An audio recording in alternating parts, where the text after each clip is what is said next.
সোহান নামে যে আপনার একটা পার্সেল ছিল দারাজ থেকে, ওইটা নিয়ে আমি শঙ্কর মাঠের অপর সাইডে যে বিএম কলেজ প্রথম গলি, ওই গলির ভিতরে আছি। হ্যাঁ, ওই তো আর কি, শঙ্কর মাঠের ঠিক অপর সাইডে যে একটা গলি, পাম্পের সাথের বিল্ডিং এর সাথ থেকে যে রাস্তাটা, হ্যাঁ ওই গলির ভিতরেই আছি। কোন জায়গায় আসবে এখন? ও আচ্ছা, ঠিক আছে, বেরোন।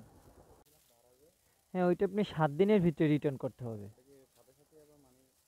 না না, ওইটা 7 দিনের ভিতরে রিটার্ন করবেন, দেন রাইডার এসে পার্সেল নিয়ে যাবে। এরপর আপনার 7 দিনের ভিতরে আপনার ব্যাকফিট জানানো হইবে।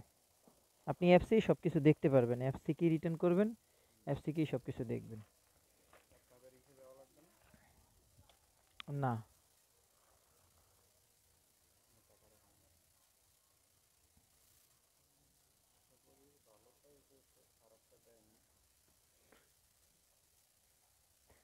সমস্যা হলে আমার নাম্বারে কল দিন।